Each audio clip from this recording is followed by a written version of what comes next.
What's going on, everybody? Welcome back to My Social Life. This is the podcast where you can hear the real stories behind the people on social media. I'm your host, Jacob Kelly, and today I'm joined by Mallory Rowan.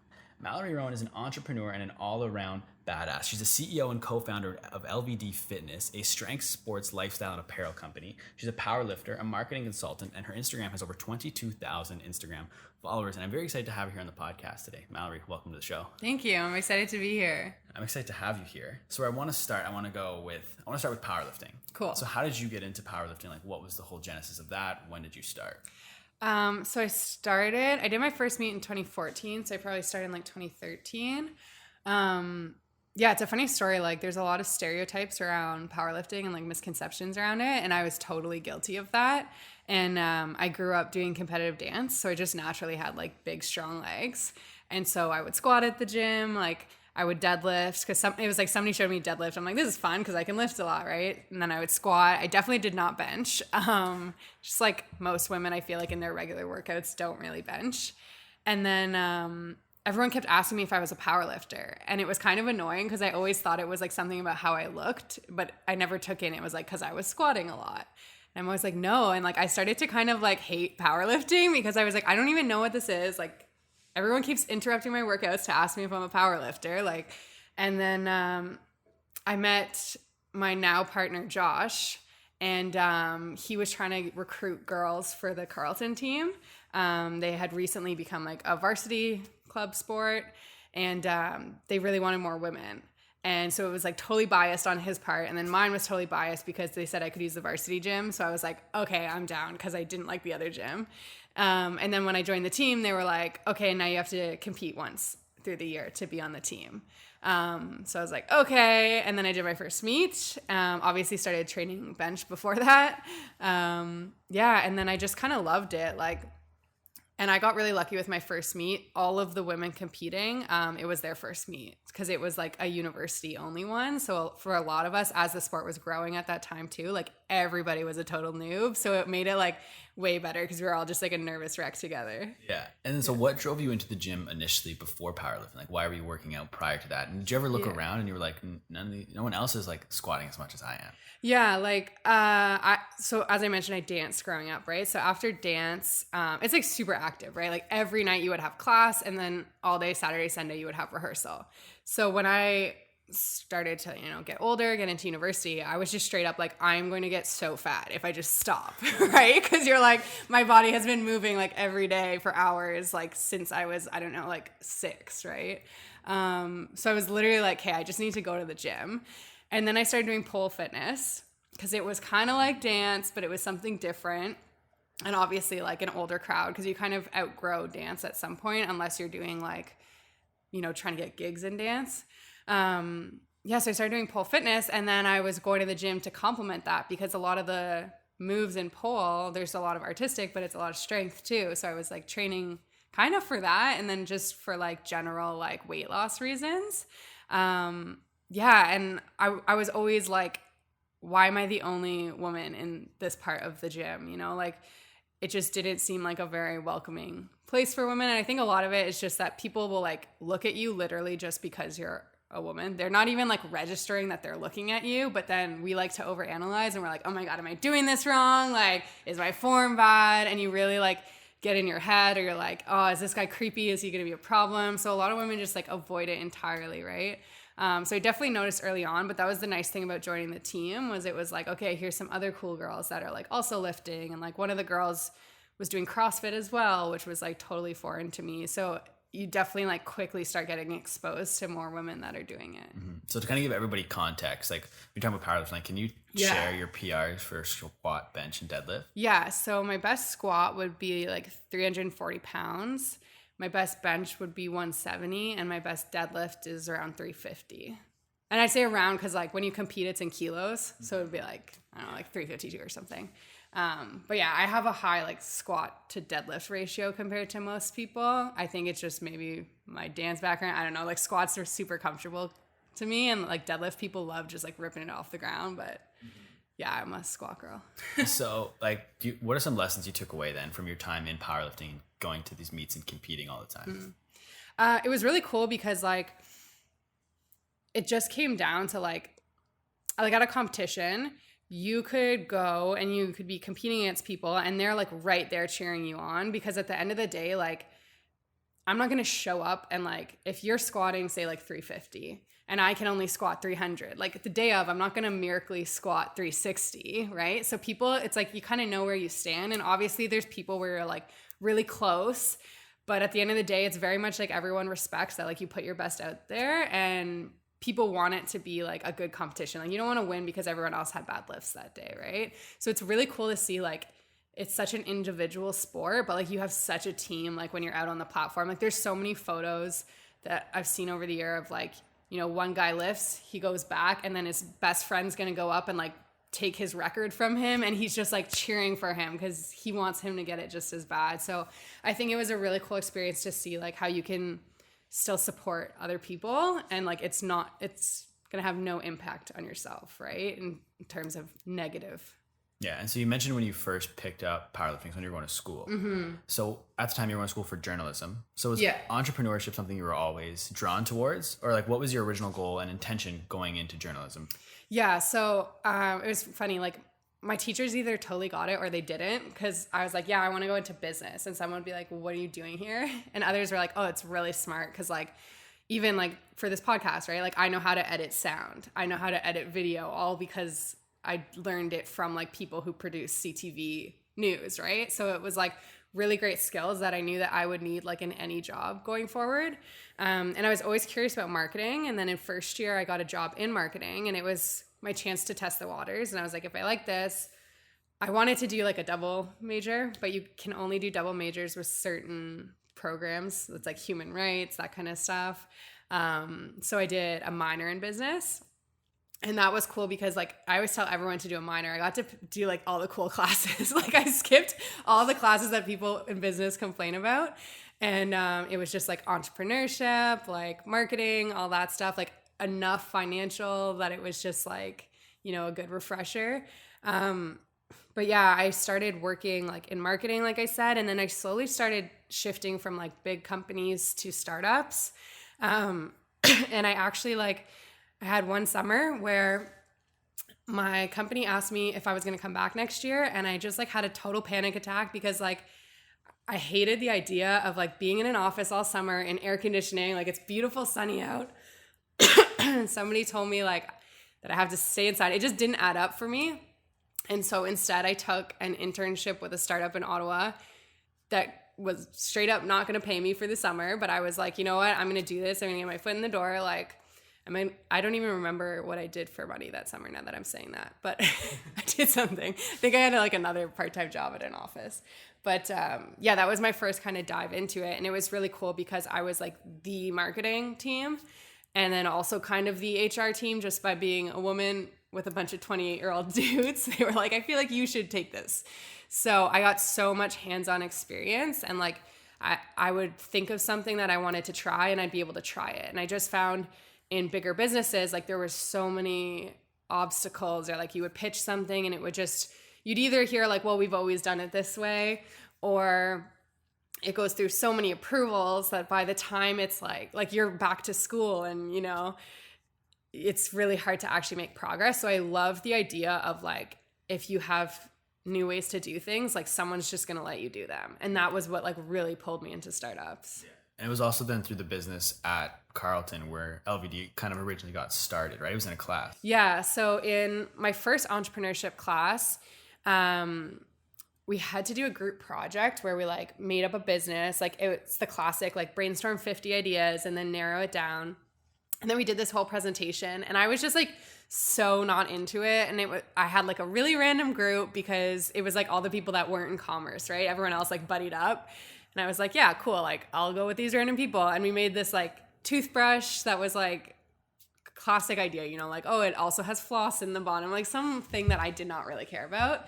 And then the next year in entrepreneurship, I was like, hey, I want to focus on something that like I would actually want to build because I put so much work into that for something I wasn't passionate about.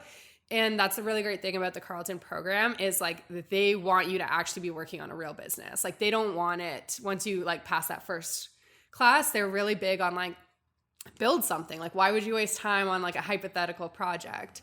So that was really cool. And as you mentioned, like with women in powerlifting, my first thing was like, I want to figure out a way to get women comfortable in powerlifting.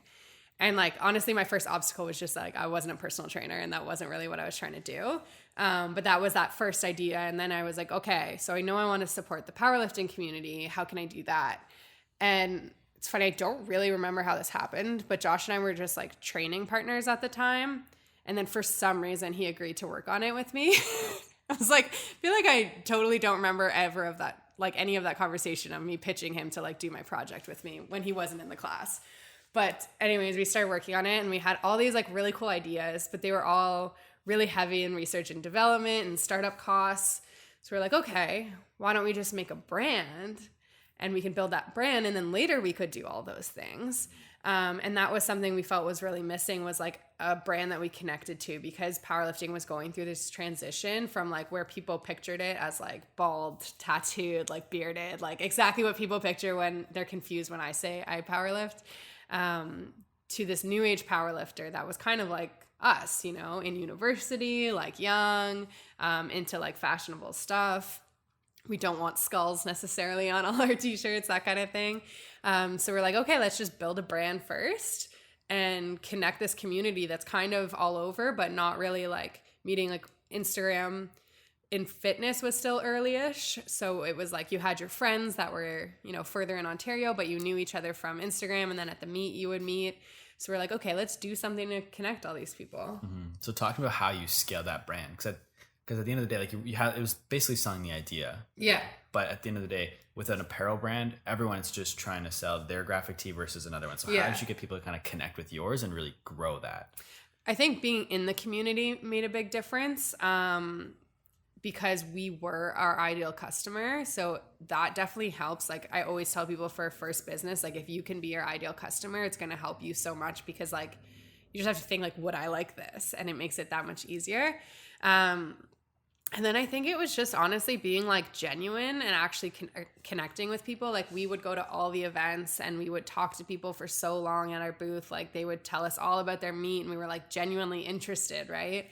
And I think people also just like think it's really cool to see someone they know like win, which is so funny. But like, I think a lot of how we did well too was like being Canadian. Like people just wanted to see a Canadian brand do well. And even like our friends in the States, like they just loved that we were Canadian. So sometimes there's stuff like that can help you out. It's just like people want to be able to say like, I know Mal and Josh, you know, and they want you to go far with it. So when they see the brand, they can, like, so many people will brag that they have our original shirt, right? Like, or how long they've been a customer for.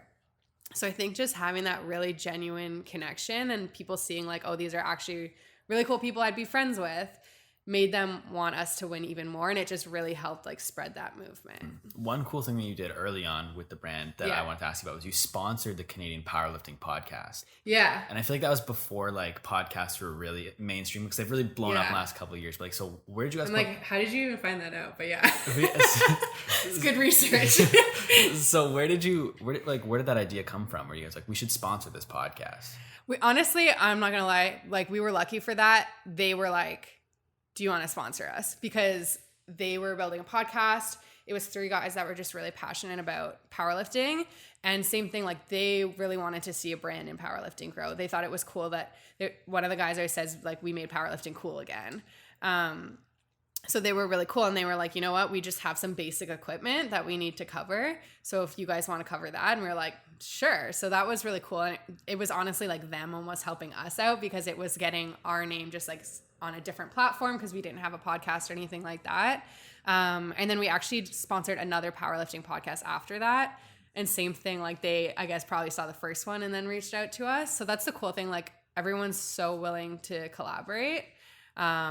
Even early on, like we sponsored the top Canadian male powerlifter, and we sponsored the top male powerlifter like in the world and top female in the world.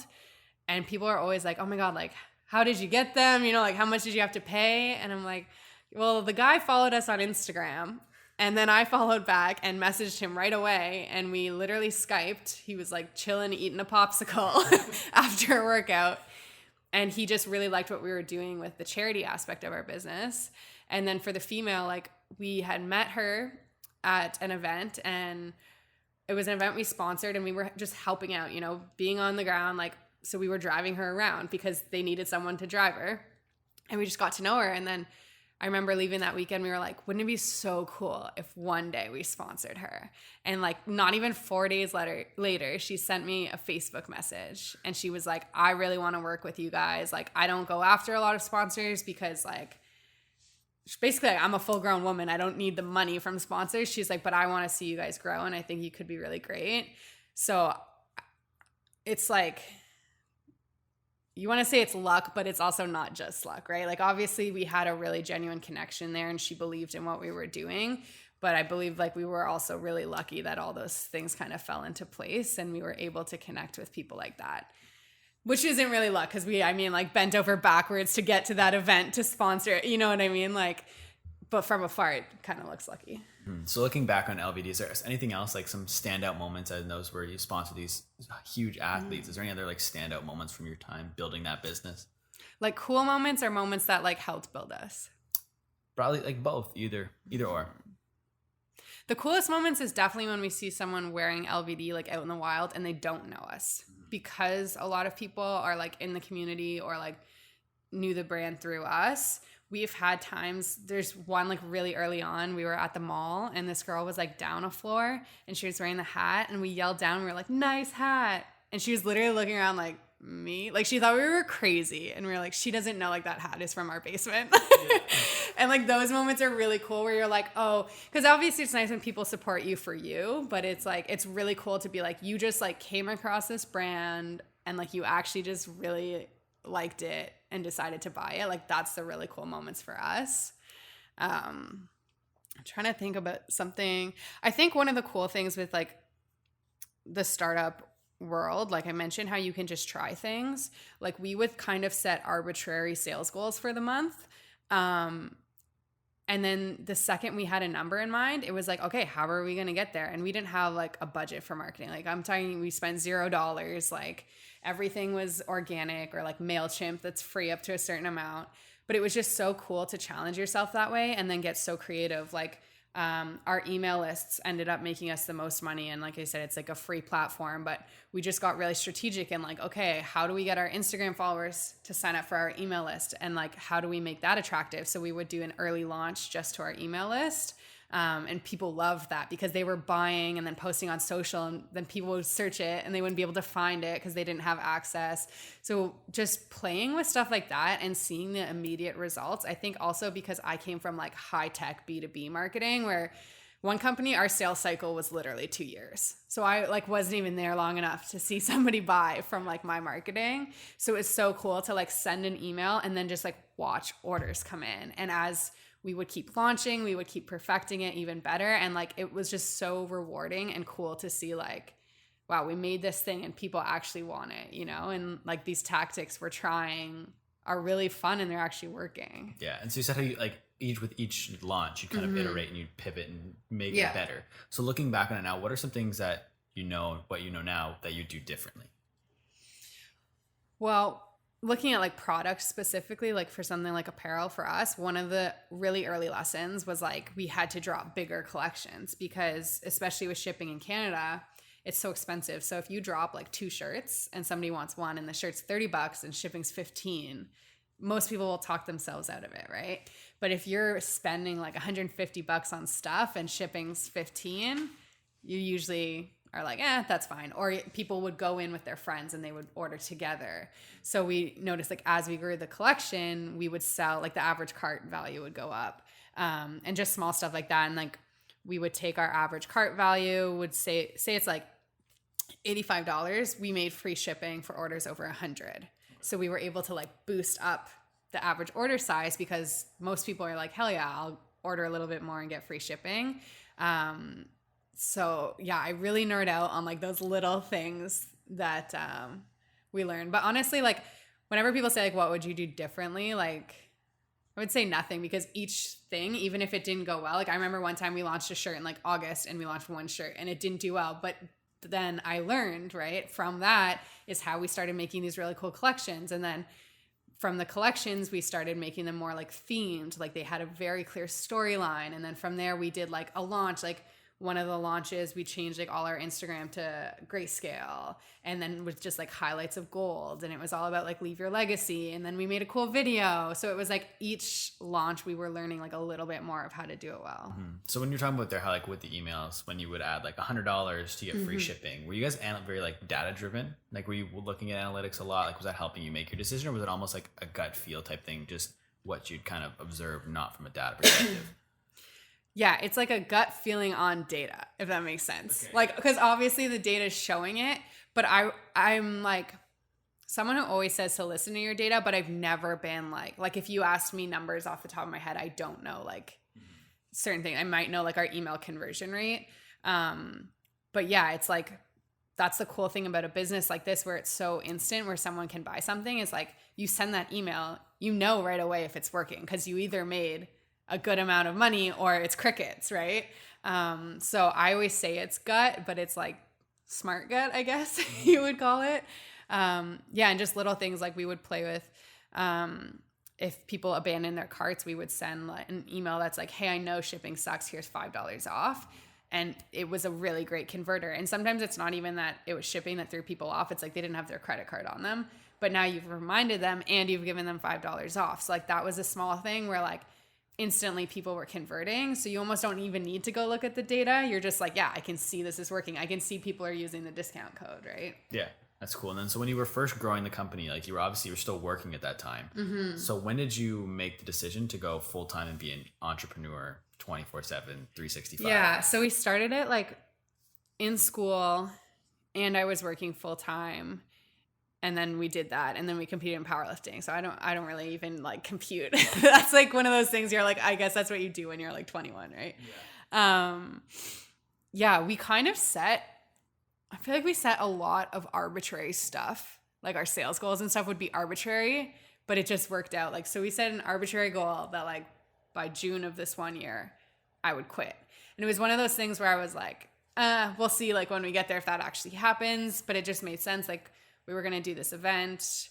I wanted to use my work phone's data for the event, like small stuff like that. And then we were going to ideally have me quit after.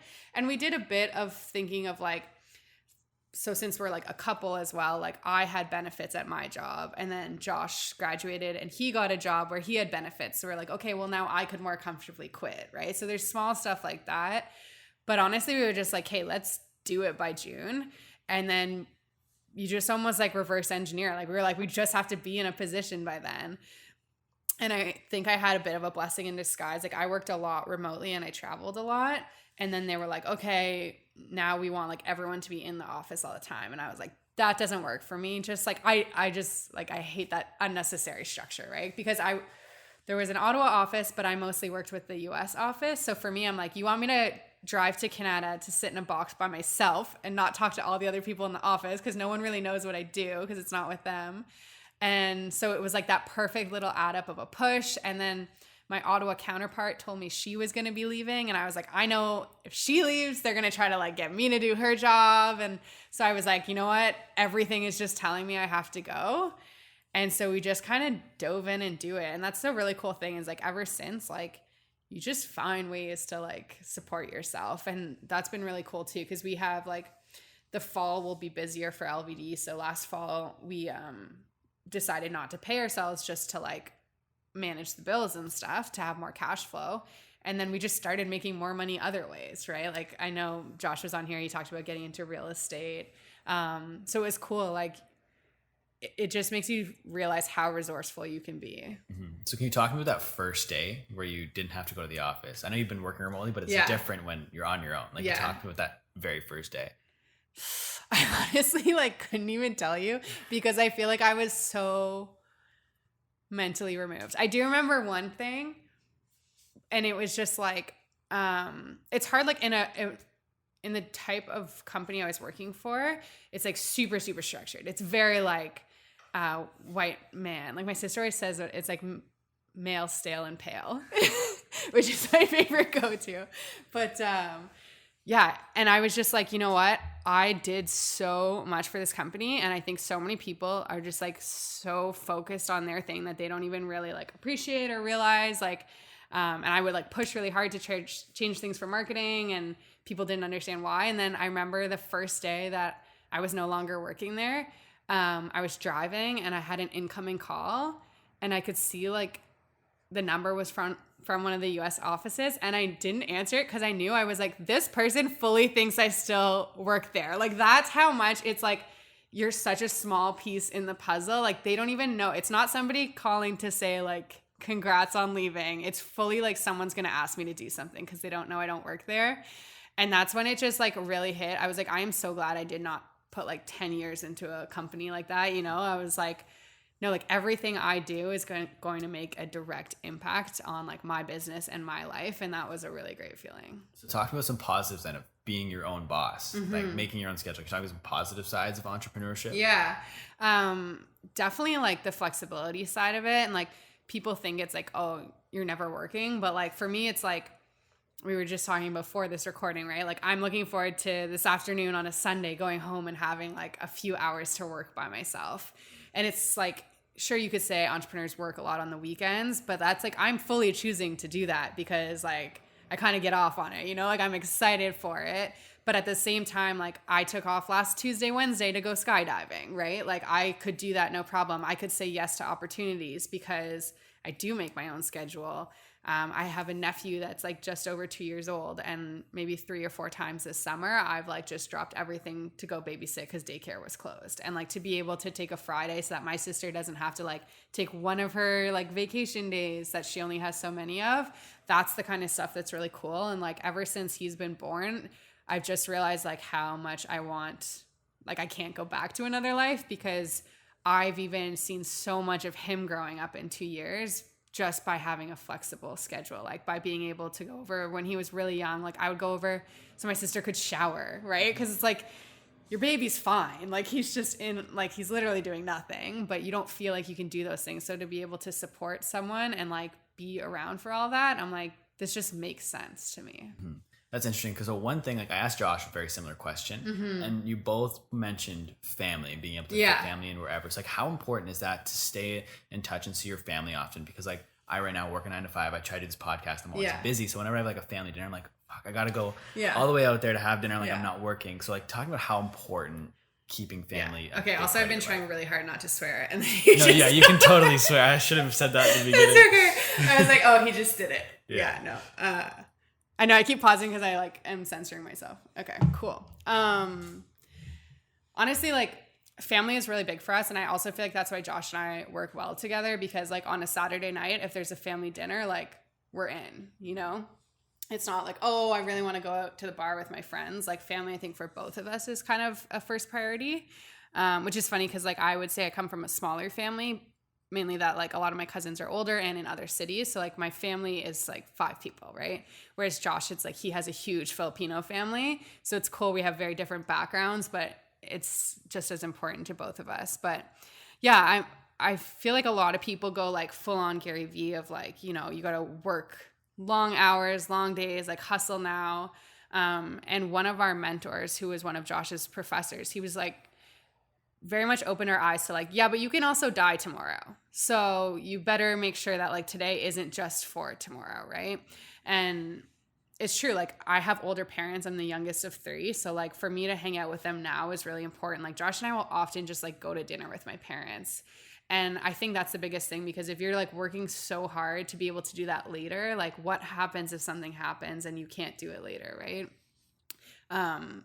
So I think like what else are we working for if it's not really for our family, right? And when you were talking about that, you said the magic word. Yeah. You said Gary Vee. Yeah. And I do want to talk about that because I met with Josh last week. He was talking about how you guys have really shifted your mindset. Yeah. And you used to be very much like go, hustle 24/7. Yeah. So what was the shift where you guys kind of slowed that down? Pneumonia. Like when I got pneumonia and didn't know it. Yeah. So that was like definitely my breaking point. Like I find overall, I'm like, my body's just probably not the most stable. Like I thought everybody, you know, starts at the same spot, but I realized, especially dating someone like Josh, who's kind of like a Superman guy, like we do not have the same baseline, right? So when we do all this travel, like it would really hit my body harder. Like I wouldn't be able to go hit my squat workout after a road trip. Whereas like we would drive to Toronto and then he would PR his squat. And I'm like, how can your body do that? Like, I don't even feel sore, but my body's like mad at me. So I was having a rough go. And then I went to the doctors for like something else, like literally like a prescription refill.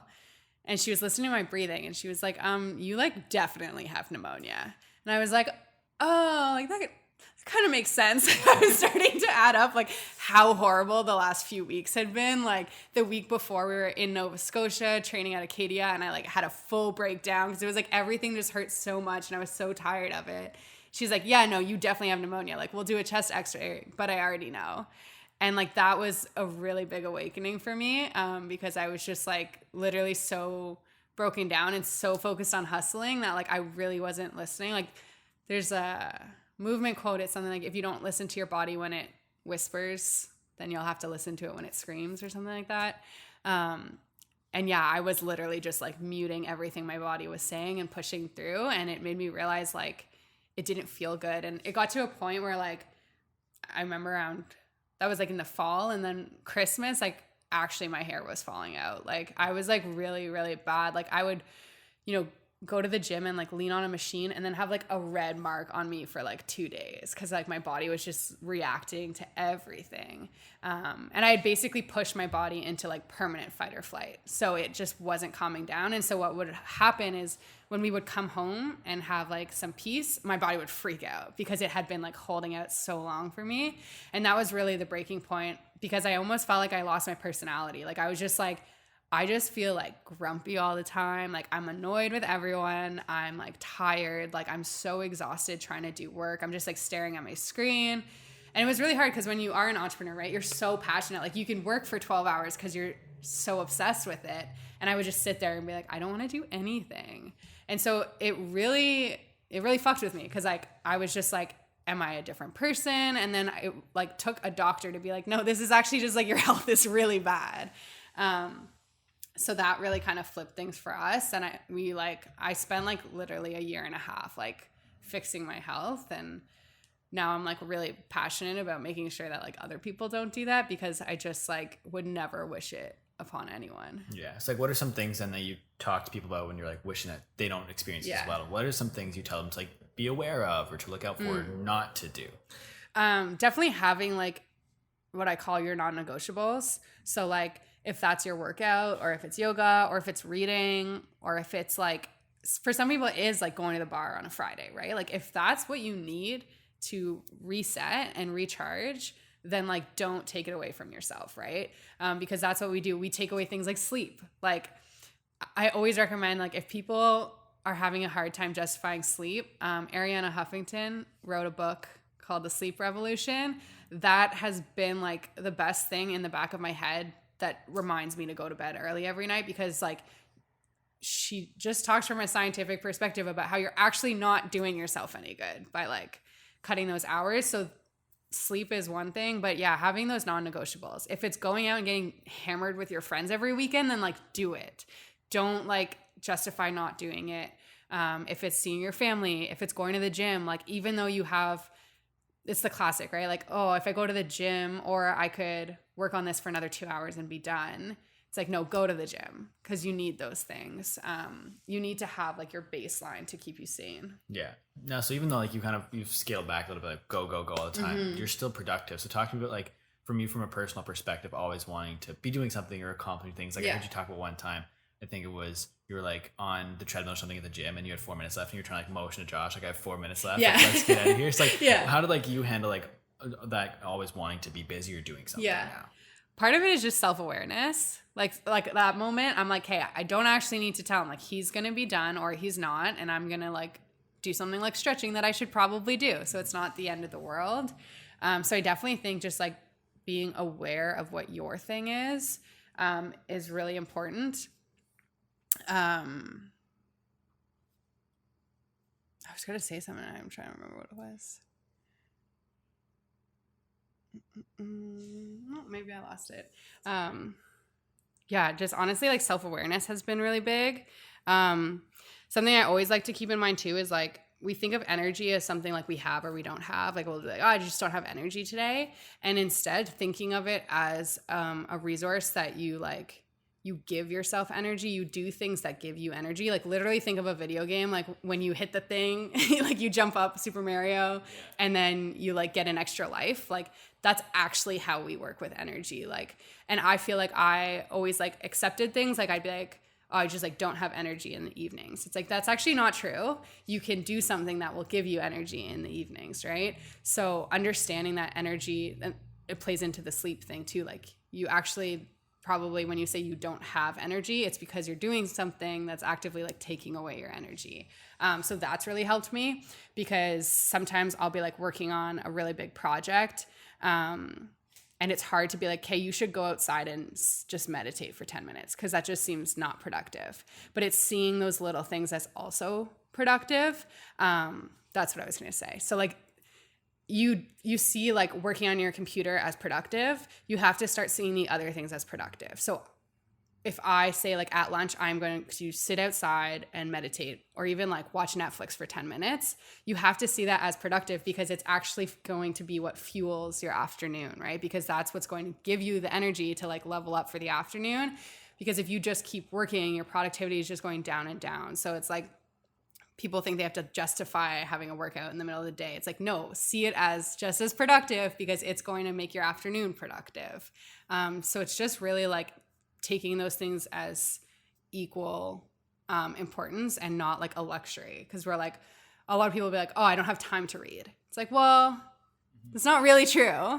You know, maybe you don't care to read. That's fine. But if you want to read every morning, you can fully do that. Josh has started reading every morning. Before we dated, I don't think he ever read a book. Like, not that he's stupid or anything. It was just like that he just pictured books as the books you would read in school and he wasn't into it. And then I showed him like, hey, there's, you know, like books by the guy who made Nike. Like, that's kind of cool. And now like every morning he's down and he has his tea and he reads. And he's made that a priority, right? And that's just as important to him as answering his real estate emails because it's what's going to set him in the right mood for the day. Yeah. Now, another thing that I related heavy to that what you said was if you have a slim to-do list, you kind of feel lost. And I'm very similar. Like if I don't have anything I need to be working on or doing, I don't know what to do, right? Like is that something you still struggle with, or since you've kind of not always felt like you need to be hustling all the time, that's something that's not as big a deal to you anymore? So I'm still that way. Like I'll have like an identity crisis if my to-do list is empty. Like, yeah. Like I always say, I was a really good student. So being an entrepreneur is like the opposite of that, right? But so something like I mentioned, I was away 2 days last week, right? So I came back, I was totally like, I'm scattered. I know I have things to do. But then when I sit down, I'm like, I don't really know what to do right now. So in those situations, what I do is I sit down and I write down anything and everything on a piece of paper that could literally be like, put away my clean pair of socks, you know, to like fix my website. And I put everything down on paper. And then it's just like one place where I'm like, okay, I don't need to think. I just need to look at this list and figure out what to do first. And sometimes I will do the small things to like narrow down the list, like the emails I've been avoiding for 2 weeks or something. I'm like, okay, answer all of those so that they're done and then they're out of your mind. But one thing I've been doing lately, which is funny because I was going to say it's from a book called One Thing, but it's by the guy who made, I think, Keller Williams, the real estate brokerage. It's like totally unrelated. Like he actually never mentions that's who he is in the book. He just like talks about building this business and you're like, I wonder what this guy's business is, right? But he talks about the one thing and he says like, if you give your team a to-do list of 10 things and you really have one that you're hoping they get done, they're probably going to do the other 9. And then you give them a list of 4 things and they're probably doing the other 3. And it's that one thing that they're not getting to because it's usually the biggest and the most, like they'll do all this small things like coordinating a meeting or those things. But if you wanted them to like work on that proposal, until working on that proposal is the one thing on their list, it's going to be the thing they avoid. And it really hit me because I like to do all the little things. So now I write my to-do list and I'm like, what is the one thing that if the rest of today goes to shit, I have to get done? And then start with that thing. And that's been really impactful because it's usually the most impactful thing and the thing that you're avoiding because it's like the biggest. But that's been really helpful because then you don't have to like hustle as hard, because if you're like, okay, I have to do these 10 things today and it's not really realistic, at the end of the day, you also just kind of feel shitty that you didn't get everything done. Whereas you're like, you know what?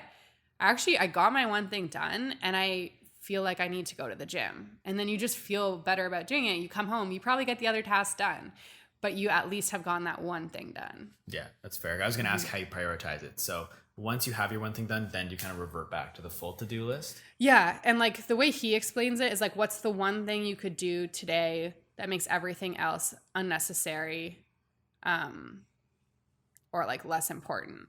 So it also forces you to reprioritize. Like when you think about your big picture, you're like, okay, maybe I think this X project is the priority for today. But then when you think about your big picture, you're like, is that really not getting me closer? You know, like I could say, okay, my priority is like fixing my website, for example.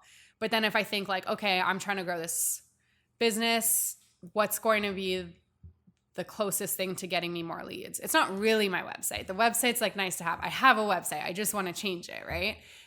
But probably creating like an evergreen funnel, like email list thing, like an automated email series would be something that's actually going to generate me leads. So it also helps you think like, okay, so maybe my one thing shouldn't be the website. It should probably be this email funnel, which I'm like totally laughing because the email funnel is like on my to-do list right now for like ever.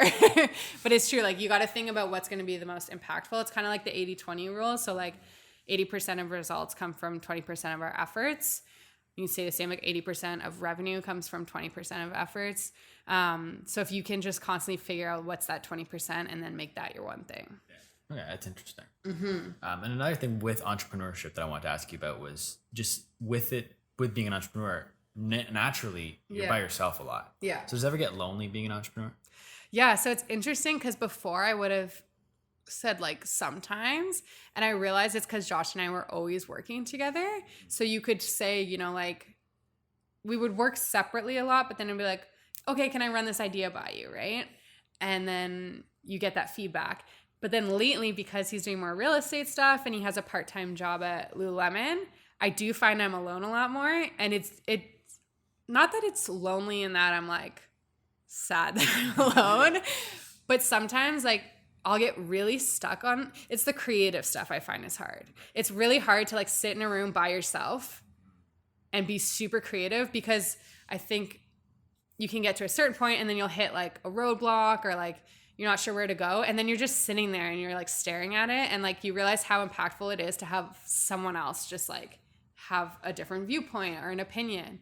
So I definitely now find I have to more actively like meet up with a friend and be like, can we brainstorm together? Like, because I have other friends obviously who run their own businesses. So it's like, you know what? I just need to like talk this out with someone else. And often I'll find like I still like come up with the idea, but it's like you need someone else. Like you're literally just like sitting in a room by yourself staring at the computer and you're like, cool. Like I still don't have an idea. Yeah, so I definitely think that side of it. But I don't think it's lonely in terms of like, I don't feel like I'm in it alone. Okay. It's only the creativity things where sometimes I'm just like, I'm really stuck on this and I need somebody else to say something. Yeah. And you mentioned that Josh is doing more real estate now. And that doesn't mean that you're necessarily doing LVD by yourself. You guys have kind of paused it for the meantime, right? Yeah. So I've always been like a bit of a minimalist, and Josh is like, we were talking about, really dove into it. And it's just something that's kind of been in the back of my head. Like as we grew those collections, it was really fun. But then you're also watching people buy like, you know, sometimes like 20 things or 12 things each time. And it's really hard when you think about like the bigger impact. Like I have a lot of respect for companies that are like, there's, you know, fitness brands that are making leggings out of recycled bottles, like those kind of companies. And don't get me wrong, we had a social, like we give back to clean water with ours.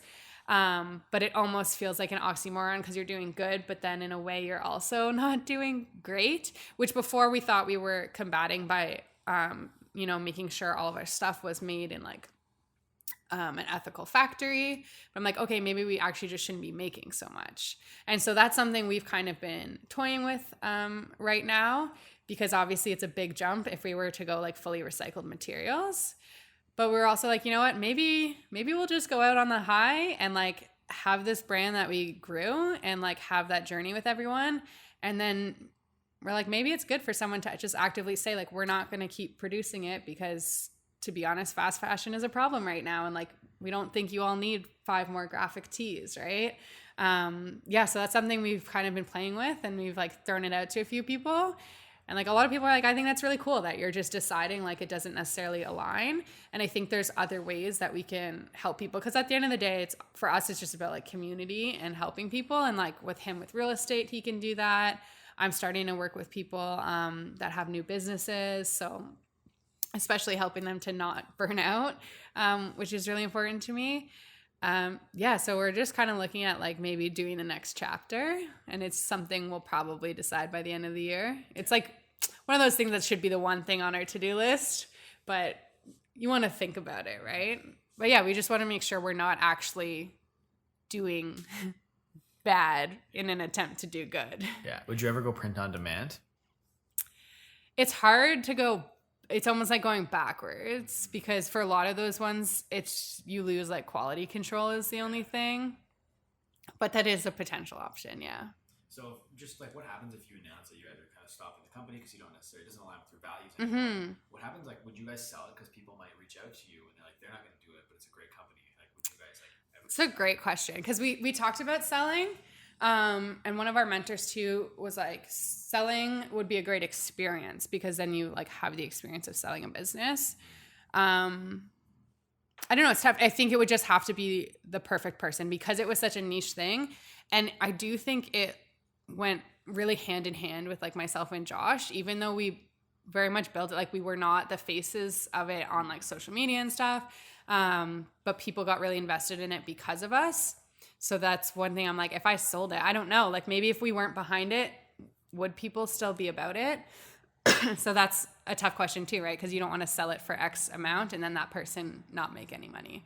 So that's something we've played with. I think it would depend. Like if we put it out there that we're closing it and then someone listening to this podcast wants to buy it, I think we'd be open to it for sure. Like, but yeah, I think we just don't want to like run it to a place where it's a bad memory, you know? Like if you start to like become bitter towards it or anything like that. We just want to leave it as like a good place and a good memory. And it's cool. Like it definitely still carries with us. Like we were going for a walk the other day and someone drove by and yelled LVD at us. Like I think that's always there. And I think that community is still always there. And I think people have been really great in supporting us in what we do. And like a lot of people just think it's cool that we have like these next chapters we're exploring. Mm-hmm. And then so talking to me about minimalism, like what does that look like for you? Because I know a lot of people think it's coming home to one chair in your living room and like, but like it's different for everybody. Yeah. For me, honestly, part of it is like, I'm very like, I get like fixated on efficiency. So like I'll get frustrated, and that was part of the hard thing with like working for other companies is I would see things and I'm like, this is not the most efficient way we could be doing it, and it would really drive me crazy. So I'm like, I'll give you one example. Like in our dishwasher, like where you put the silverware, like there's like, I don't know, like 6 little slots, right? So in our house, like one of them is forks, one's knives, and one's spoons, because then when you go to put it back, you just grab all the knives and put them with the knives. Like that just makes sense to me. So that's a lot of where my minimalism comes from, is like if I open up a drawer and there's 5,000 things and I really use like a makeup drawer, right? A lot of girls' makeup drawer, there's just like so much stuff. But I'm like, okay, I want to open mine and see like the 2 things that I use. And so that's where minimalism comes from for me, is it's like, if you can have some peace and calm in like the really small things, you don't realize until you do it how much it just creates like this whole level of calmness. Like when I open that drawer and it's literally like, I could tell you everything in my drawer right now, because it's like my makeup bag, my elastics, my bobby pins, like it's the things that I use, and it just feels good to open it up and it's just clear. I just grab it. Whereas if you're like digging through for like, you know, trying to find a bobby pin in a sea of like girl shit, like it just adds to your chaos. So for me, it's like getting rid of chaos. Like my desk in my office space is always super clean. Like if I have anything I don't need, I throw out. I've always been someone who purges clothes. Like if I'm not wearing clothes, I donate them. Josh has always been someone that buys his clothes off of like his needs, which is funny. So I was more minimalist than him, but not with shopping. I think also by being like a woman, it's like, you know, you're like, oh, I'm going to buy this because I like it and it looks cute on me. Whereas he's like, I need new black jeans. And then he goes to the mall and he buys new black jeans and that's it. Whereas like if I went to do that, I'd probably pick up, you know, like a cute pair of shoes because they were on sale or something. So we've kind of like combined forces, and that's taught me a lot because then, yeah, when you're shopping, you're like, I don't really need this. And I think a lot of people shop, it's kind of like for an excitement and the new, but you can like do that in other ways, right? There's things you could like just do, you know, like yoga is something we started recently. That's something new and exciting to put in your life. That's more of an experience as opposed to like buying a new fall wardrobe.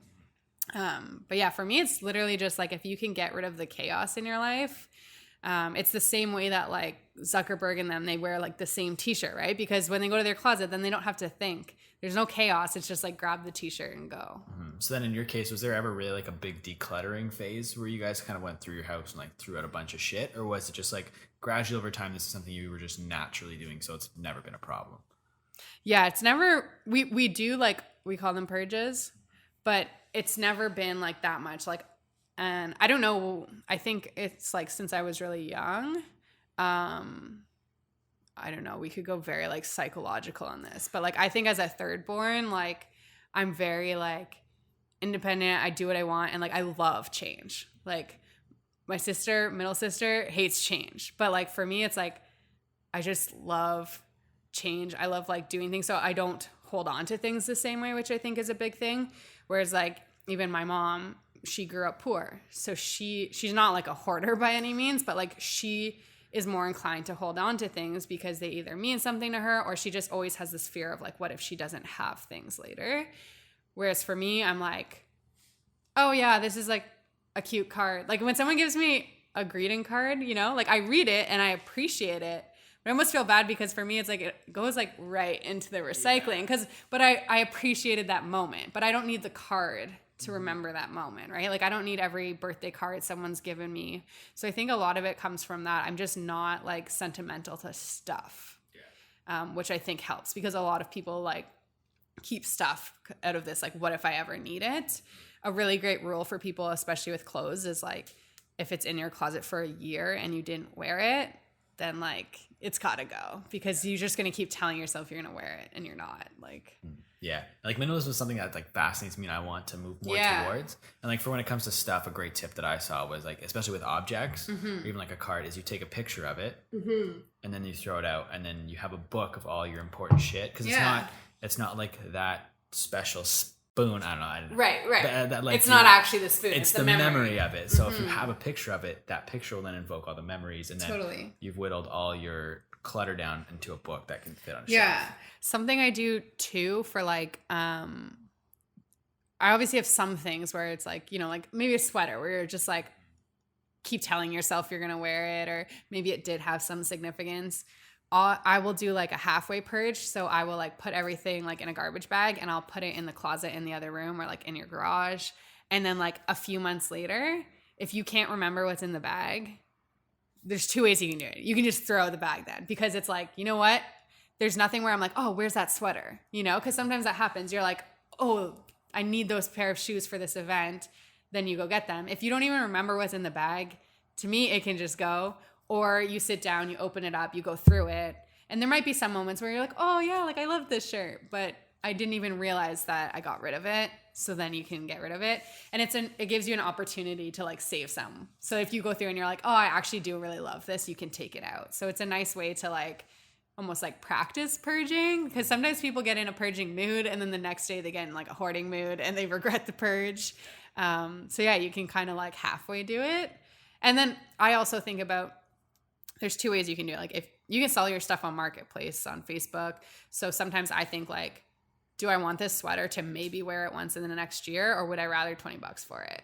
And that's one way to do it. Or donating. Like you're like, okay, this sweater could sit in my closet for a year, or someone who like does not own a sweater could have it, right? So whether you're more like capitalist or social, either way, like you can find a way to talk yourself out of keeping stuff. Yeah. The hardest clothing things for me is like, if it's like a high school, like my volleyball sweater, it has my number, my name on it. It's like, I don't wear it, Yeah. but do I get rid of it? Like, I would feel super weird if I saw someone wearing like my body. Right. You know what I mean? So that's the biggest hurdle for me in terms of like decluttering. Yeah. It's like shit like that. Well, and sometimes, so with something like that, if it is really truly sentimental, it's like, it's kind of cheating because like it's at my parents' house, but so it's not in my house. But like, me and my sisters, like we each had a box, and it's like kind of like memories, but also like it's like things like awards. Like I don't need my medals hanging, but I do appreciate that they still have them from like when I danced when I was younger. But you could have a box like that that's like your volleyball hoodie.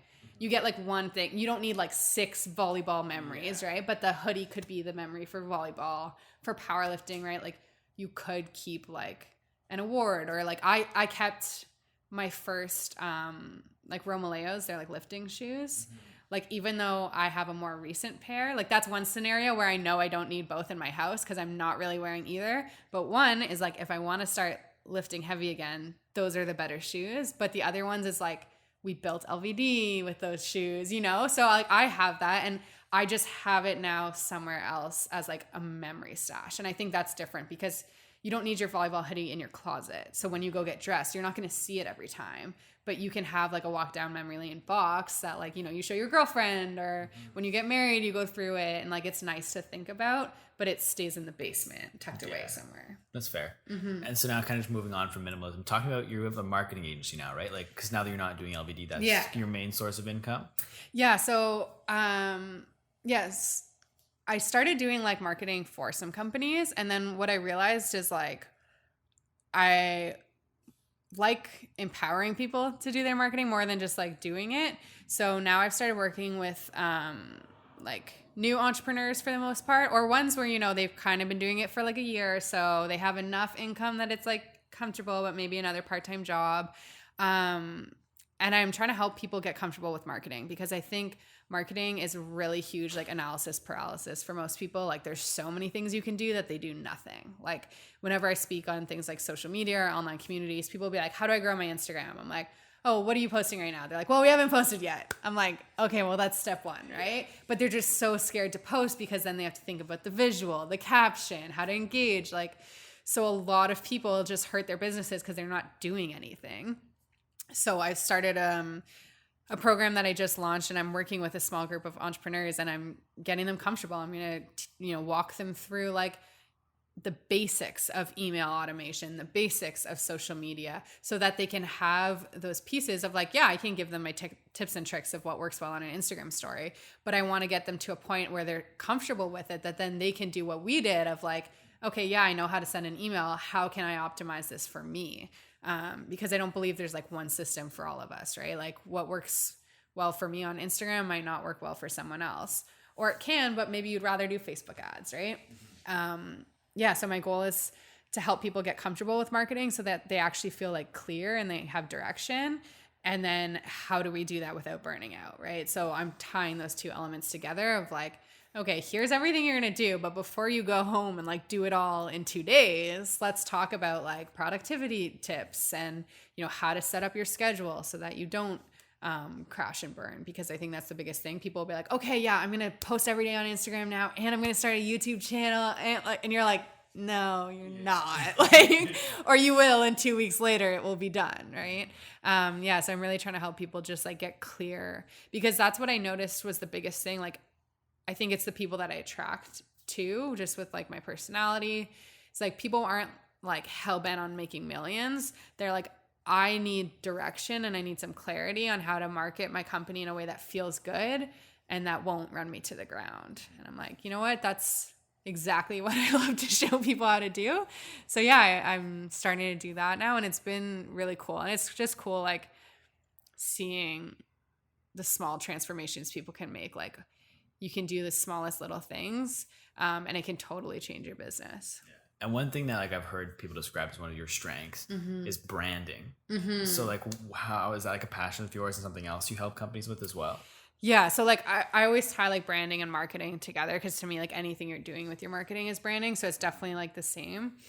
Honestly, I just think it's like an instinct. Like, I've never been like, oh yeah, I'm really passionate about branding. It's just like, I'll see like a company and I'm like, oh, you should clearly be doing X. You know, it just, for other people, like they can do math in their head. I feel like branding is just like one of my like natural abilities that's always made sense to me, which is why I got so frustrated at corporate companies, because I'm like, there's a very clear way you should be doing this and it's not this. So I just think it's like a weird instinct that I have, and I don't really know like where that came about. That's fair. But let's talk about your personal brand. So it used to be very heavy powerlifting based, but now it's kind of changed. So how would you describe it now? Great question. I mean, my long-term shtick that I would love is like personal development for the everyday hustlers. That's kind of, that's my thing without like throwing a tagline at you.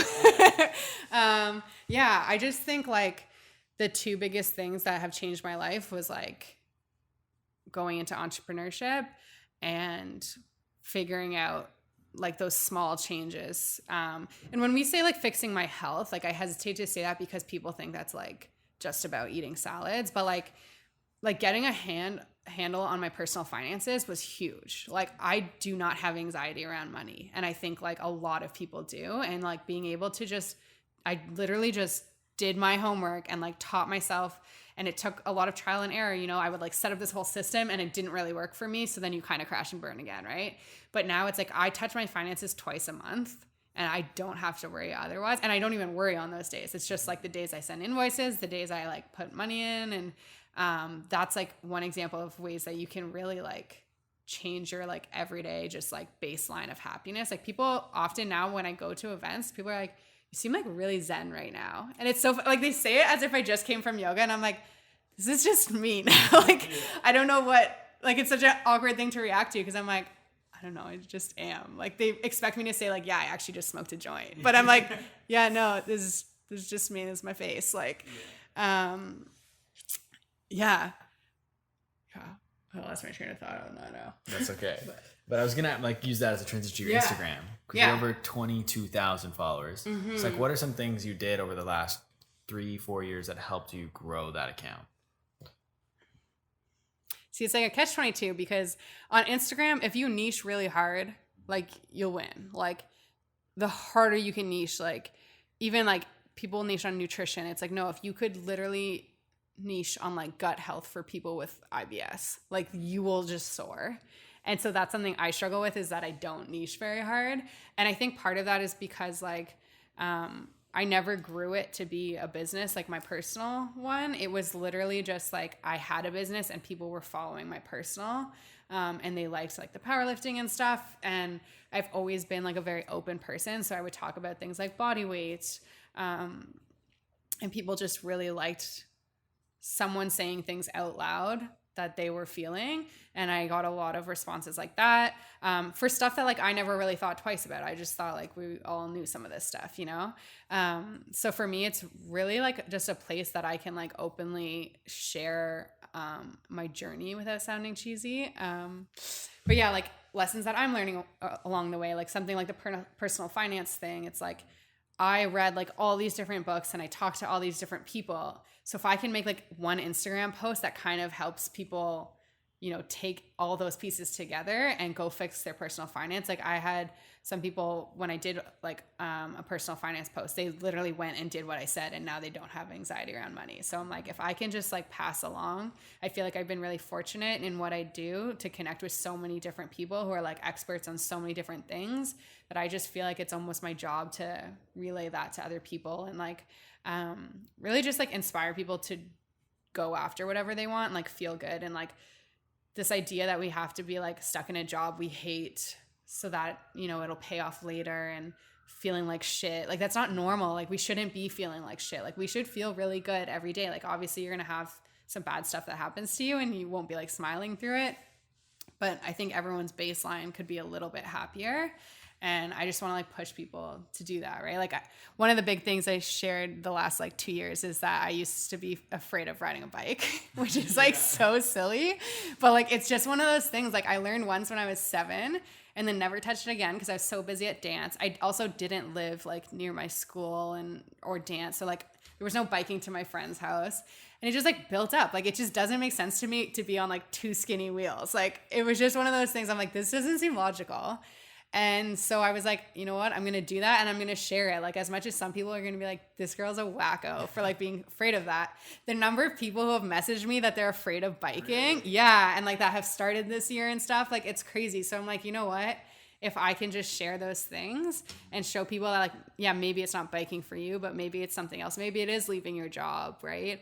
We all have things that we're scared of, but like life only gets better when you just face them, right? Like literally jumping out of a plane last week. Like that was scary, but that was one of those things where like, if the Canadian military asks you to do it, you're going to say yes. Like I would just be ridiculous to say no, right? So just trying to share that with everybody. Yeah. And so talking about that transition though, because like your grid used to be very heavy powerlifting. Yeah. That was pretty much it. So how did you transition your account from powerlifting to kind of personal development, like you said, for the everyday hustler? Yeah. Like, was it starting to just post stories that were not necessarily powerlifting related that eventually transitioned to the feed? Like, how did you make that transition, and how did your followers kind of react to it?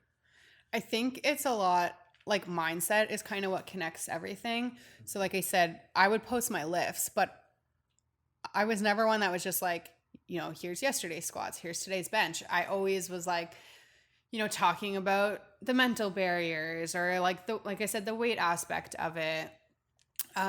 You know, having hard days. And I think that applies to a lot of other things in our life. And I just kind of started going almost broader and into other categories of that. And I just like, I feel like people are so dynamic, and that's why I struggle with like a personal page to niche, because like it would be a lie if I was just business. And like, I understand that would be a strategic positioning, but it's like, I feel like I started this by sharing my journey, and I don't want to then go pretend I'm only business or I'm only powerlifting. And that was a big thing for me, is like also reminding people like there's more to life than powerlifting, right? For any sport, right? Because people really find these things that they identify as, and then they get stuck to them, and then something happens and you don't have that anymore, right? So that was a really big transition for me, from like going from a powerlifter to someone who powerlifts, which was really big, because yeah, when I was like, when my body was going to shit, it was just like, I can't lift as heavy. And it was like, your world is crashing down because you're a power lifter. And then, so to understand that I was just someone who power lifts, and a lot of people too, they were like, I don't follow you because of what you're lifting. Like, I could care less what the numbers are. Like, sure, they're impressive, but it's more like, I love hearing about like the openness behind it. So I just kind of started expanding that further. Like I said, just as I met people, I'm like, I feel like I need to share this. Like, I feel like everyone should know some of these tips that I'm learning, or things that I'm doing that like at one point I never knew, or I thought sounded crazy. Like something like a morning routine, you're always like, okay, yeah, that's some like skinny bitch is going to sell me some like skincare, you know? But like, I love having a morning routine now. And like, I understand now from books like Arianna Huffington's, like how it actually like has an impact. So, if I can get I do in the morning, I have a notebook and I write down like at least 3 things I'm grateful for. And I like to do it in the morning because it makes me reflect on my day before too. But like when I started it, it was kind of hard to come up with 3, because you're trying to do 3 like totally different every time, right? Like I can't just be like, I'm grateful for Josh. It would be like something more specific. And now like sometimes I'll just sit down and write like half a page, and it takes me like 2 seconds. And I had someone message me and she was like, yeah, I started this recently and I'm still in the phase of like, it's really hard, but she's like, it's so good. And it's just one of those small things where it's like knowing that one girl is now doing it, and knowing how much like I like it to start my day, is really cool. Yeah. So can you kind of run us through like your full morning routine, what it looks like from wake up till the end of it? So, first thing is just like the bathroom stuff. Like I get up, I brush my teeth, wash my face, do all that stuff. Then I try to have like 1 glass of water before anything else. And then some form of like meditation. But for me, it's usually reading in the morning. So I'll like go downstairs, have my glass of water, read, maybe get a tea. And then I write 3 things that I'm grateful for. And so I always tell people like you can have different versions of that. Like if you're not a reader, it might just be like taking 10 minutes to sit with your morning coffee. And just don't be on Instagram. Don't do anything. And I try really hard, and I don't use my phone in the morning, because that's a really big thing. But yeah, find your thing that's going to just be like nothing else is happening, allow you to be really present in that moment. And then there's actual like science behind all of it. Like it sounds like so like woo woo to be like, yeah, you should be grateful in the morning. But like there's actually studies that have shown that like when we start and end each day with gratitude, it actually genuinely like makes our bodies happier people.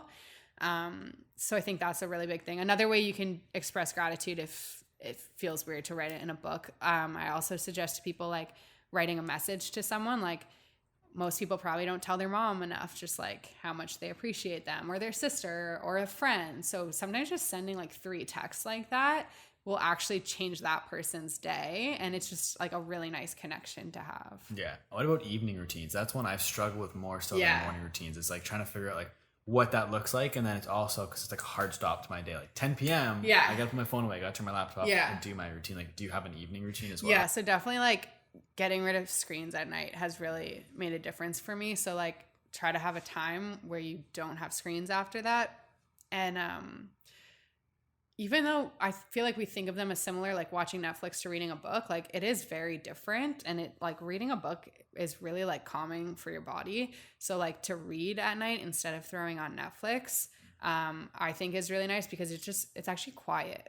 Like that's a big difference, right? We don't think about that. We have so much sound all the time. We're like on the bus listening to a podcast, then we get to work, we talk to people all day, we go home, we go to the gym, listen to music, go home, watch Netflix. Like it's never quiet.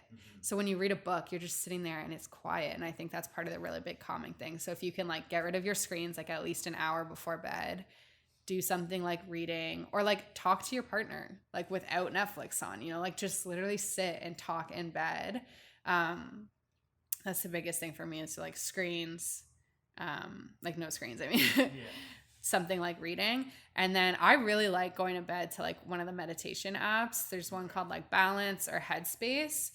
Before it was like, it would knock me out like that. Like when I first started doing it, I was like, this is amazing. Cause I'm really someone like my head is going at night and it really helped me combat that. And now I can actually like put myself to sleep without it, but I still really like it. I find I have like a much deeper, peaceful sleep when I go to sleep with something like that, which is interesting because I like went away from it and then I kind of went back to it. And I think I actually get a better sleep because you're just like in a different place before bed. Right.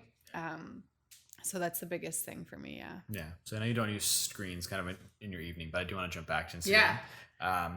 You're really good at community management for everything I've seen. It's like, how do you handle that with, you have 22.7 thousand people that follow your content and engage with you? Like, how do you manage all of that? That's a good question. I think one is like not getting too invested in it. Like a lot of people, that's what gets them. They'll get like caught up on like likes and like, I'm just kind of like, I'm going to share what I want. Yeah. And I believe that it'll attract the people that I want to attract. It's like not getting caught up on things like likes. Like a really small thing for people with social too is like, especially now that like likes have just kind of gone to shit for everyone. Like I always look at bookmarks or DMs. So you can see like on your insights how many people have DM'd your post to someone or shared it in their story. Or a bookmark, because that means to me like the people who are seeing it thought it was so valuable that they're going to save that for later, or they sent it to a friend who could really use it. So like I use those kind of metrics, which has been really fun too. And it challenges me to make more valuable content because sometimes when you share something, it's like, why would somebody save this? Right. Like Josh and I did a cool, like, park bench workout together. Like that. That got so many sends. And like, that's not even counting, like a lot of people tagged people in it, but like so many people bookmarked it and sent it. And like, yeah, it's a more fun one, but I'm like, okay, that's really cool. Cause like people actually want to go try it. So it like pushes me to make content that will actually like make people do something. Cause I think that's the biggest thing is like, sometimes people share like, you know, general mindset stuff, but if it's like, yeah, go fix your banking this way, like people will save it. But, yeah, I think it's, I don't know, just knowing your limits. Like I just have to know like when I need time away from social. Like I don't really have like a, you know, Monday I do this and Tuesday I do that. I just like, I share some business content in a Facebook group that I push people to from Instagram. I try to keep my stories showing like interesting parts of my day. I think that like a lot of the stuff I share in stories, is like a tipping point for people that want to be entrepreneurs or have like a new business. That's from like the feedback I get. It's like people just think it's really cool to see like what my day looks like. So even though it just seems like almost like, I guess you could say narcissistic to just like take people along your day, because it's like I'm just like working at a coffee shop, but for a lot of people they're just like, okay, I need to get to that point, right? Or like it really pushes them to make their days look like that, right? Or if I'm taking a day off to hang out with my nephew, like it just shows them that like you don't actually have to be stuck in the job that you hate. Yeah, that's interesting. You mentioned Facebook. I want to talk to you what that Facebook group is. So is that separate from kind of your online course, MalMadeMeDoIt, or is it tied to it? So I have two. So another thing I have going on is like I did make an online membership for fitness, and that's kind of coming back to my original goal of like helping people feel comfortable in the gym. So I have gym workouts and then I have at-home workouts. And it's like, it has video demos for everyone. I know a lot of people, when they discover fitness in their life, it's very isolated. Like it's a weird thing that we shame, you know, like if you drink water at the bar, like it's the only thing that everybody else goes like, oh, you're going to make me feel bad. It's like, no, that's on you. Like I'm not trying to make you feel bad. Right. So I have a Facebook group for those members. So anyone that's ever joined the program, like I don't kick people out when they leave the program, but I have one Facebook group that's just for those people. And that's really cool because it's a place like sometimes people will just post their lifts that they're really happy about. And then I see other people commenting, or like people will ask for suggestions of like where to buy a certain product. And it's cool to just see other people jumping in. So I have that Facebook group. And then my business one, it's separate from my coaching in that like it's open to anyone. Obviously like a lot, like most of the people that are, I think everyone that's in the group that I'm coaching is in that Facebook group. But it's just because it's like free business content. Like that's where I'll do more like, here's my hacks for stories, like how to do lead generation from Instagram stories. And it's just a space where I'm like, you know what, I want to share this stuff with people, but I'm recognizing that my audience on Instagram isn't fully business. And I just like don't love the idea of being a fully business account on Instagram, because I don't think that's really what Instagram is about. So I just decided to do that on Facebook. So like I'll post in my story like that I have a new video, and like every time I post, I'll get people that jump over to the Facebook group, which is cool. But yeah, it's just a spot where like people with new businesses can connect. There's a few people actually from Ottawa that were like, one girl posted, she's like, does anyone want to like meet up regularly and keep each other accountable for our businesses? And I was like, this is so great. Like, because you know, in a lot of those groups, you're like the one person like posting all the time, but like all these women were like, yeah, let's do it. And like, they're making their own community. So it's just a cool spot to like connect people, and like answer some of the questions that I get a lot. Like it's not hard for me to record a mini video for like 3 minutes and post it in it. Right. Yeah. That's cool. And then another thing that Hayden actually told me about that you're super into with Facebook is chatbots. Yeah. So like, I don't use them for myself though. I nerd it out for Josh. So like, yeah, with Josh's real estate, I do all of his marketing. But it's just so fun to play with. It's like kind of like a different version of emails. And I just feel like email's still effective, but inboxes are really like overflooded now, right? So Messenger is like this new kind of way where it's like, oh, like Josh is messaging me, but it also lets people create their own experience, because you can be like, hey, so before we get started, like, are you pre-approved? And then if they say yes, it takes them through this like whole other sequence. If they say no, it's like, oh, would you like me to connect you with like a mortgage broker I know? And then we even did things like, if they say yes, I have like some personality questions, but also neighborhoods, because like one's in Orleans. So it's like, okay, what area of town is best for you? And then they pick. And if it's one that could, you know, if it's center town, it could kind of be anyone. So I'm like, okay, what's your playlist on the bus? And it'll be like 3 genres. And then it'll let us know like who would be the best mortgage broker that they would like mesh well with. So it's just like a fun way to do different stuff. And it's like, yeah, if anyone likes to nerd out on marketing, it's just like very like if yes then and if no then, like you can just go on these crazy sequences. So it's really powerful. I don't know how it'll work long term, because it's one of those things I think as everyone starts using it, then you're just gonna be like, this is annoying, get out of my messenger, you know. But for now it's cool. And like the open rates are crazy. Because it's just like everybody opens a personal message they get, right? It's the same way that before email was like a really personal thing, but now email, everybody blasts, like the big companies email you like 7 times a week, right? And so you start ignoring it, but then you get a message on Messenger and somebody's using like emojis and they're being casual. Like it's a lot cooler. Have you looked at any like texting platforms or anything? I haven't. I don't know. Texting to me feels more like intrusive because it's like, I guess Messenger's still like an app on your phone. But to me, it's like then I can go check my Messenger stuff. Whereas like a text is like, it just feels like you're really interrupting someone's day. So I don't know. I know some people who have done it. I don't know what the success rates are like though. Yeah. But I do want to talk about MalMadeMeDoIt and that whole thing. So that's your coaching that you're talking about, like your fitness coaching, Yeah. right? Yeah.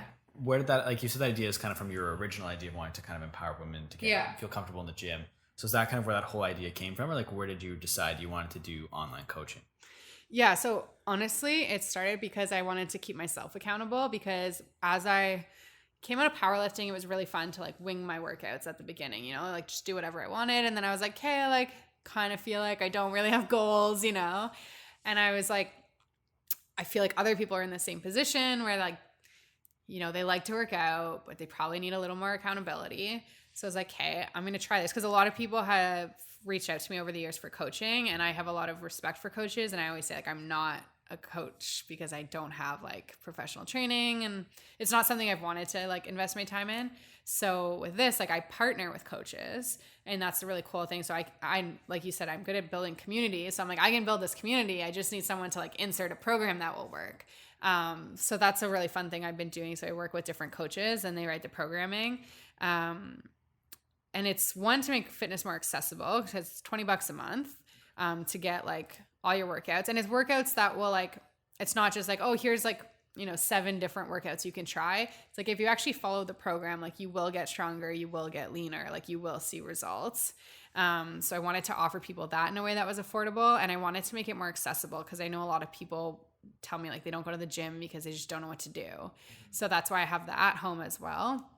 And I just really want to show people that like fitness can fit in your life and it doesn't have to be like someone who trains 6 days a week at 6 a.m. Right. And what's been really cool that I didn't even think about beforehand is like with the at home, like some people this summer, they were doing the gym ones and then they went on vacation. And so they switched to the at home ones because they wanted to keep fitness in their life. And, you know, they weren't going to like drive 45 minutes to the nearest gym, but they're like, cool, I can like do these at home workouts. So it's been really cool to see people fitting it into their lives differently. And like some members, you know, they're like, they'll post and they'll be like, I haven't done workouts for 3 weeks because it's summer and I've been all over, but I'm getting back to it this week. And it's cool that it's like, they just needed to say it somewhere, you know? So I think connecting that space, it's like, it all goes into my master plan of like, I think like money, health, and mindset is what truly makes us happy. So with money, I'm like, if I can, you know, slowly help people with their personal finance, but more the business aspect, that's where I really want to help people is with the business. Health is like, this program is just the start of it, is getting people comfortable with the gym. And then mindset is kind of just like the free content I put out, because I really feel like those are the pieces that have like totally flipped my life upside down. But you've since like with those 3 themes, you've since pivoted MalMadeMeDoIt to encompass all 3, right? Like you have 3 streams of it now. Yeah. So that's pretty new, right? Like it was originally just fitness and then you added the other 2. Yeah. So, and the business thing was just like a lot of people were reaching out to me for that. It was just one of those things where I'm like, you know what, I should just try it and I should do it. And like, we're starting it next week, but even already just like interacting with people, like I really love helping people with it. But yeah, that's kind of just like, I realized when I think about those things that have changed my life, it's like money is so powerful in that like, it gives us so much anxiety.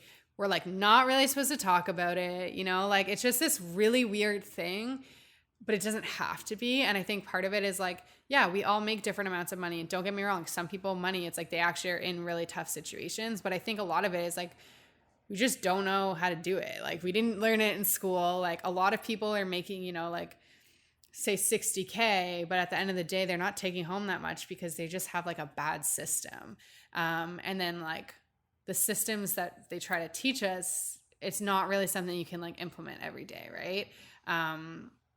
So I think that money is one side, and which obviously pulls into business, and health obviously is like, we don't have anything if we don't have our health. And I think there's just so much misconception around health, which has always really bothered me being someone in fitness. Like the number of times people have told me like the type of diets they're doing, and like certain things, it's like it works, but it's not the real, like so many of the diets, like it works because you're eating less calories, and it's just calories in versus calories out, right? So I've just always been passionate about like helping people see those kind of things, or like if I'm like, I worked with an actual health coach when I was in a really bad spot, and like I'm like, if I invested money to learn these things, like why not pass it on to people?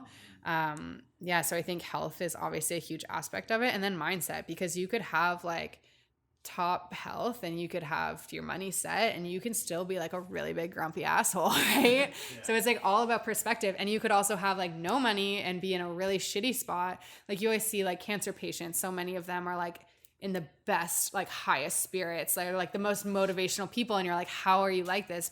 But it's because they've had to compensate by like having a positive mindset because their health is so poor. And yeah, then we just have all these people that like their life's pretty good and they're just like complaining on Facebook about things, right? And then I heard you talk about somewhere as well that you're working on a course. Is that the MalMadeMeDoIt, or is it something separate? So the business course is the first one. I would love to do a course that pulls those three things together. It's one of those things I think it will be later, because I don't know if people are like ready for that. Like a course that's like health, finance, and mindset / like productivity. But that would be my end goal. I would love to do that. My problem is too, I would love to make that like an affordable thing. Like I don't want to go charge people like $3,000 to learn how to fix their personal finance. That doesn't really add up, right? So for me, it's more like I just need to get myself in a position later where I can do those kind of things or speak on it, where it doesn't cost people, you know? Yeah, that's cool. But then so with everything that goes into produce like MalMadeMeDoIt, it's a bunch of videos. Like, yeah. Are you also going to start doing YouTube again as well? I don't know. Like the videos, so I use Teachable for like my online courses, which I really like. Teachable or Thinkific are good platforms. So all the video stuff I've been doing either go in there or like the free Facebook videos. I don't know. I've been playing. So I have this YouTube. I have this like, it's again, trying to not burn myself out. I have like this thing that I want to do on YouTube, but I'm like, okay, you need to slow down. So I love like with my social and my courses, I really want to help people like improve their lives with just like action, like things they can do. And then on YouTube, I would love to do like a product version of that. So, you know, doing reviews of certain products to see whether it actually would improve your life. Like something like you have your Google Mini, right? Like doing a review on that, like how can this actually can it make your morning more seamless? Or is it just like a load of crap, right? So I would love to do like the product side of that, because I've done some product stuff on YouTube that did really well. Like I did legging review and a short review for women. And I'm just like a very real person in that, like the video was literally on like camel toe and like muffin top, like, and people just really appreciated that, because then a lot of it on YouTube, right, is like, it's very classic that the girl is a size extra small or a 0. And like the leggings just look amazing because they were built for that body. So I'm like, okay, let me take these leggings, because that's the audience that's like, oh, I really don't know how these would look on me or if they'd be squat proof for me. So those are really fun to do. And I got great feedback from it. So I would love to have like a product version of like, here's products that could help your life. We'll see. I know it started with AirPods, because when I was looking at getting AirPods, it's like all the reviews are so technical and like talking about like the numbers of like the sound compared to other ones. And I was like, I don't care about this. I want a review from someone who's like, I like it because I can take one out to say something to someone else and it pauses the music. Like that's the review I want. So we made this joke about like everyday people giving reviews where they just get to like your Canon camera, like literally just use it. Don't get to do any research. Don't be like a photography expert and just like give a review of it. Yeah, so we'll see. YouTube's like a whole other beast, you know? I think it's a great way to grow, especially as Instagram algorithm has just been like the worst for people lately. YouTube has a really long like lifetime value because people are actually searching. Like I can't search for personal finance on Instagram. I can do like hashtag personal finance, or like if someone has it in their bio. But if you were like, how can I save while I'm a student on YouTube? Boom, you'll find videos with that, and it could be 5 years old and you're still getting views for it, right? Yeah. And I want to ask you about other socials. Like you don't really use Twitter or LinkedIn, right? No. Is there a reason why? Is it just again that like not wanting to be burnt out, or? Yeah, well, LinkedIn is like, I believe everyone should like stack up your LinkedIn, like have a really good LinkedIn, at least. And then I just kind of like walked away from it. But like for me, it was like having the like 500 plus connections. And I did that really early on. Like that was like first year, second year. Definitely use LinkedIn like to get references from places you've worked. Like I have references, like write-ups anyone can read from every job, which is really great because people think that they'll do it later. And like if I reached out to my old company now, it just feels weird to be like, hey, can you write a review? Whereas like I have that if I ever need it and it's public, people can see it. It's a great place to have like your bio. It's just that the businesses I've largely moved into, especially with LVD, like it's not a LinkedIn space. So I'll post once in a while on LinkedIn, like things like when I'm speaking, I'll post that on LinkedIn because it just looks good that I'm speaking and stuff. But for me, it's just not where my target audience is. And same with Twitter. Like, it's like you can really grow on Twitter, but like you got to be knowing what you're doing. And like a lot of people just like add Twitter so they'll throw out some tweets, but it's like you got to be like Wendy's on Twitter or something, you know, like you just are like that guy you were talking about went viral on Twitter. It's like it's a whole other thing. And I want to say Twitter's like younger now, if that makes sense. Like I feel like it's just being used differently and I just don't really know like how I would do it. And it's just like another beast. Fair. So what's next for you? I know we've covered a lot, but like if you were to summarize what's next, what do you have coming up? I have a really exciting speaking thing that I will tell you after off the podcast. Once it's like announced, you can do posts about it, but that's what I'm really excited for. It's like a really big speaking gig probably in March. And so that's also why I'm like really trying to clarify my personal brand. Because I really want to be in that like personal development space by the time I get there. I think I just kind of like fell into having a personal brand. So this whole year has been a bit of like finding myself and like, I always know I want to help people. And I believe with LVD, we're helping people, one with like giving back to developing countries, but also like connecting the community was really big. So it's just been a year of like, how can I best help people? Which has been fun because I think a lot about like, like how can I best help them? Not like, how do I want to do it? And so that's kind of what I've been working on. So the end of the year is, you know, just like going in on it, like doing this business course. And if it goes well, I'm going to launch like another group of it. And just seeing like what the best way to help people is. But yeah, I'm diving into this personal development stuff, I think, because I really do think it's changed. Like how I said, I go to parties and people are like, why are you so zen? And I'm like, this is just me. Like, I don't know what to tell you. Like, because nothing's wrong in my life. I don't know, you know? Yeah. So before we wrap up, I ask everyone the same standard, like 5 questions. So it's kind of like rapid fire. You don't have to elaborate. You can if you want to. I'm bad at short answers. Okay. First one being you're going to dinner. You can take 3 people. It can be anybody from any time, dead or alive. Who do you take to dinner? Like they're at dinner together. Yeah, it's like it's like a dinner party. Okay. That's a great question. Okay. I think Ellen. Okay. Ellen DeGeneres. Yeah. Michelle Obama. I feel like there's like someone that's so obvious that later I'm gonna be like, oh shoot. And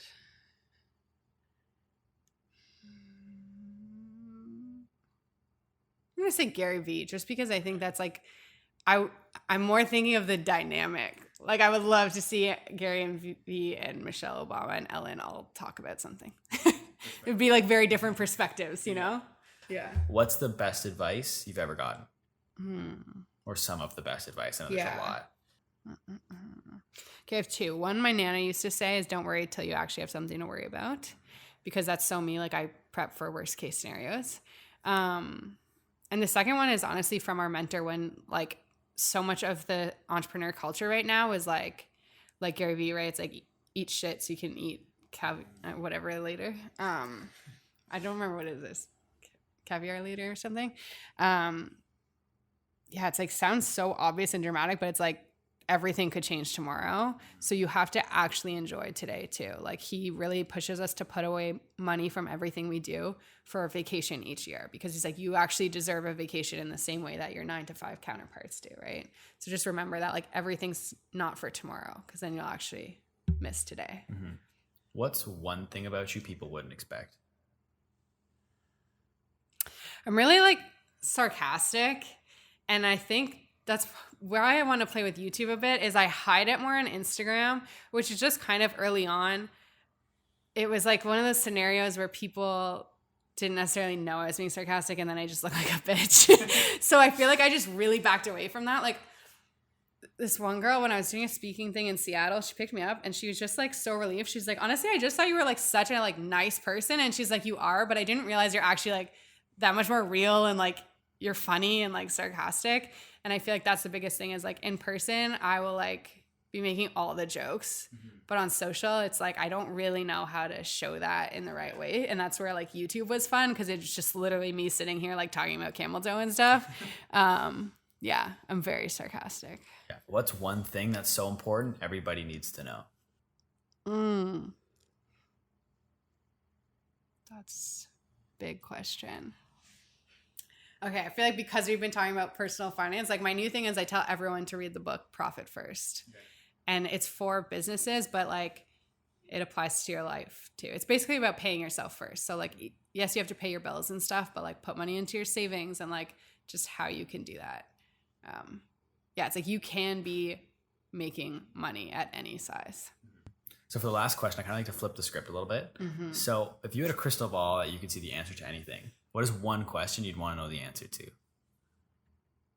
I think like where I'd end up, because I'm just a little all over the place. Like I'm very curious what my life will look like in 10 years. Like when people talk about 10-year goals, I'm like, I don't know. Yeah. Like, I don't know. That's a later me problem. So yeah, I think where I'm actually going to end up. Cool. Well, I want to thank you for taking time to come on the podcast. Yeah, thanks for having me. I want to give you the floor. Where can the people find you? Plug everything and anything that you got right now. Cool. Everything's mostly like my name. So Mallory Rowan on Instagram. My website's Mallory Rowan. My Facebook groups, if you want to join, just search MalMadeMeDoIt and you should see them pop up. Yeah, and then LVD, of course, is like LVD Fitness for website and Instagram. But I think that's the best things. And if you DM me on Instagram, like unless it's creepy, I always answer. So that's a great way to get in touch, because a lot of people will message with a random question and then be like, oh, I didn't think you'd answer. But like I see them all and I answer. That's awesome. I want to thank you once again for coming on the podcast. And I want to thank everybody for listening. Whether you've listened the entire way through, you only listen to bits and pieces, I really appreciate you taking the time to check this out. Everyone do me a favor, go and follow Mal on Instagram. Check out MalMadeMeDoIt. I'll make sure everything is linked in the show notes down below. And if you'd like to follow me, you can find me on Twitter and Instagram at @TheJacobKelly. Come and say hello. My DMs are always open. And if you'd like to follow the podcast, you can find us on Instagram at @MySocialLifePodcast or on YouTube by searching on My Social Life. Thank you once again for listening, everybody. We'll talk soon.